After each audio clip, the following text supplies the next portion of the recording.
BJP அதிமுகவோடு கூட்டணி அமைத்திருப்பதாக அறிவித்திருக்கிறார்கள். ஆனால் இன்னும் அது ஒரு கூட்டணிக்கான முழு வடிவத்தை பெறவில்லை. இன்னும் சில கட்சிகள் அந்த கூட்டணியில் இணைவார்களா இல்லையா என்ற சந்தேகமும் இருக்கிறது. தேமுதிக இன்னும் அதிகாரபூர்வமாக அறிவிக்கவில்லை. பாட்டாளி மக்கள் கட்சியும் யாரோடு கூட்டணி என்பதை அறிவிக்கவில்லை. எனவே அதிமுக பாஜக இடையிலே ஒரு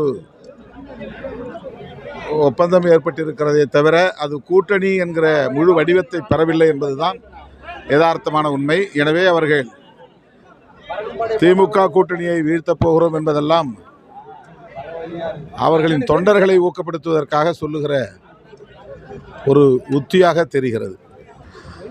அமித்ஷா அவர்கள் எடப்பாடி பழனிசாமி அவர்களை அருகே அமர வைத்துக் கொண்டு கூட்டணியை பற்றியும் கூட்டணி ஆட்சியை பற்றியும் பேசினார். அப்போது திரு எடப்பாடி பழனிசாமி அவர்கள் எதுவுமே பேசவில்லை, மறுத்தும் சொல்லவில்லை. சில நாட்களுக்கு பிறகு இப்படி அவர் சொல்லுகிறார். ஆகவே அதிமுகவுக்கும் பாஜகவுக்கும் இடையிலே கூட இன்னும் ஒரு புரிந்துணர்வு ஏற்பட்டதாக தெரியவில்லை. இவர்களே கூட்டணியாக தொடர்வார்களா என்பதே கேள்விக்குறியாக இருக்கிறது. ஏனென்றால் பாஜக கூட்டணி ஆட்சி என்கிறது. திரு எடப்பாடி பழனிசாமி அவர்கள் கூட்டணி ஆட்சியை பற்றி நாங்கள் பேசவில்லை என்கிறார். எனவே அதிமுகவுக்கும் பாஜகவுக்கும் இடையிலே கூட இன்னும் கூட்டணி அமைந்ததாக உறுதிப்பட்டதாக நாம் எடுத்துக்கொள்ள முடியாது. எடப்பாடி விமர்சிந்தாரு, பிஜேபி கூட்டணி இருந்தால எடப்பாடி பற்றி ரொம்ப இதாக பண்றாரு. அவர் என்ன சொன்னார் எனக்கு தெரியலையே. இதுமாரி கூட்டணி இல்லாத எடப்பாடி கூட்டணியோட எல்லாம் தினம் எடப்பாடி அங்கங்கே ஸ்டேஜுக்கு விமர்சனம் பண்ணின்னு இருந்தார். நேரத்தில் நம்ம செய்தியாளர் கேள்வி கேட்கறதுல எடப்பாடி பற்றி ஒரு மூச்சு பேச்சு கூட திறக்க மாட்டேன்றாரு. அதை பற்றி அவங்களுக்குள்ள நெருக்கம் எப்படி இருக்குது? பாஜக அவர்களுக்கு ஏதேனும் நிபந்தனை விதித்திருப்பார்கள். தேர்தல் நெருங்கி கொண்டிருக்கிற வேளையில் கூட்டணியை பற்றி பேசி கொண்டிருக்கிற சூழலில் அதிமுகவை யாரும் விமர்சிக்கக்கூடாது என்று டிடிவி தினகரன் போன்றவர்களுக்கு அவர்கள் அறிவுரை கூறியிருப்பார்கள். அதனால் அவர் ஒருவேளை அந்த காரணத்தால் மௌனம் சாதிக்கலாம். மக்கள் விடுதலை சிறுத்தைகளை முழுமையாக அங்கீகரிக்கிற காலம் வரும். அந்த காலம் கனியும் என்கிற நம்பிக்கையோடு இருக்கிறேன்.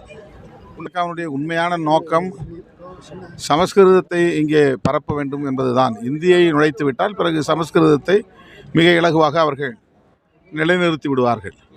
செத்துப்போன மொழி சமஸ்கிருதம் என்று மொழியியல் வல்லுநர்களால் சொல்லப்படுகிற ஒரு மொழி. மக்கள் பேசும் நிலையில் அந்த மொழி இல்லை. ஆனால் அந்த மொழியை உயிர்ப்பிக்க வேண்டும், அதை இந்தியாவின் ஒற்றை மொழியாக ஆக்க வேண்டும், அதற்கு முன்னதாக இந்தியை திணிக்க வேண்டும் என்கிற நிலைப்பாட்டை சங் பரிவார் அமைப்புகள் கொண்டிருக்கின்றன.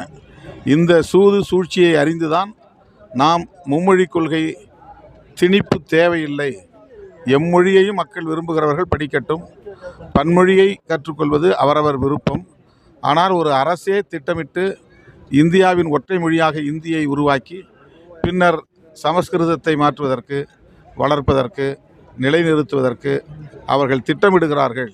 இந்த சூழ்ச்சியை முறியடிக்க வேண்டும் என்பதால் தான் மும்மொழி கொள்கையை நாங்கள் எதிர்க்கிறோம். உட்கட்சி விவகாரம் அதை குறிப்பிட்டு கண்டித்திருக்கிறோம். இனி அவ்வாறு நடக்காது.